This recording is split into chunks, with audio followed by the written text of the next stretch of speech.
Le second livre de Samuel, chapitre 11. L'année suivante, au temps où les rois se mettaient en campagne, David envoya Joab avec ses serviteurs et tout Israël pour détruire les fils d'Ammon et pour assiéger Rabba. Mais David resta à Jérusalem. Un soir, David se leva de sa couche, et comme il se promenait sur le toit de la maison royale, il aperçut de là une femme qui se baignait, et qui était très belle de figure. David fit demander qui était cette femme, et on lui dit, « N'est-ce pas Bathsheba, fille d'Éliam, femme d'Uri, le Héthien ?» Et David envoya des gens pour la chercher. Elle vint vers lui, et il coucha avec elle. Après s'être purifiée de sa souillure, elle retourna dans sa maison.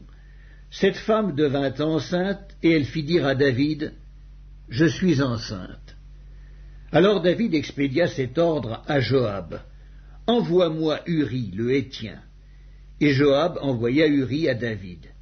Uri se rendit auprès de David, qui l'interrogea sur l'état de Joab, sur l'état du peuple, sur l'état de la guerre. Puis David dit à Uri, « Descends dans ta maison et lave tes pieds. » Uri sortit de la maison royale, et il fut suivi d'un présent du roi. Mais Uri se coucha à la porte de la maison royale avec tous les serviteurs de son maître, et il ne descendit point dans sa maison. On en informa David, et on lui dit, « Uri n'est pas descendu dans sa maison. » Et David dit à Uri, « N'arrives-tu pas de voyage? Pourquoi n'es-tu pas descendu dans ta maison ?» Uri répondit à David, « L'arche et Israël et Juda habitent sous des tentes. Mon seigneur Joab et les serviteurs de mon seigneur campent en rase campagne, et moi j'entrerai dans ma maison pour manger et boire et pour coucher avec ma femme. Aussi vrai que tu es vivant et que ton âme est vivante, je ne ferai point cela. » David dit à Uri, « Reste ici encore aujourd'hui, et demain je te renverrai. » Et Uri resta à Jérusalem ce jour-là et le lendemain. David l'invita à manger et à boire en sa présence, et il l'enivra. Et le soir, Uri sortit pour se mettre sur sa couche avec les serviteurs de son maître, mais il ne descendit point dans sa maison. Le lendemain matin, David écrivit une lettre à Joab et l'envoya par la main d'Uri. Il écrivit dans cette lettre, « Placez Uri au plus fort du combat et retirez-vous de lui, afin qu'il soit frappé et qu'il meure. » Joab, en assiégeant la ville, plaça Uri à l'endroit qu'il savait défendu par de vaillants soldats. Les hommes de la ville firent une sortie et se battirent contre Joab. Plusieurs tombèrent parmi le peuple, parmi les serviteurs de David, et Uri, le Héthien, fut aussi tué. Joab envoya un messager pour faire rapport à David de tout ce qui s'était passé dans le combat.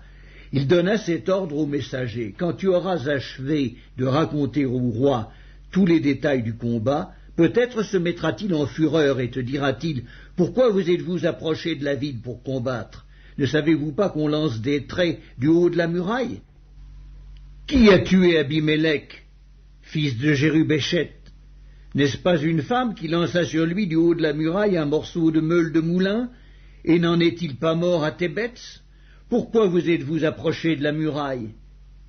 Alors tu diras, ton serviteur Uri, le Héthien, est mort aussi. » Le messager partit, et à son arrivée, il fit rapport à David de tout ce que Joab lui avait ordonné. Le messager dit à David, « Ces gens ont eu sur nous l'avantage, ils avaient fait une sortie contre nous dans les champs, et nous les avons repoussés jusqu'à l'entrée de la porte. Les archers ont tiré du haut de la muraille sur tes serviteurs, et plusieurs des serviteurs du roi ont été tués, et ton serviteur Uri, le Héthien, est mort aussi. » David dit au messager, « Voici ce que tu diras à Joab. Ne sois point peiné de cette affaire, car l'épée dévore tantôt l'un, tantôt l'autre. Attaque vigoureusement la ville et renverse-la, et toi, encourage-le. » La femme d'Uri apprit que son mari était mort, et elle pleura son mari. Quand le deuil fut passé, David l'envoya chercher, et la recueillit dans sa maison. Elle devint sa femme, et lui enfanta un fils. Ce que David avait fait déplut à l'Éternel.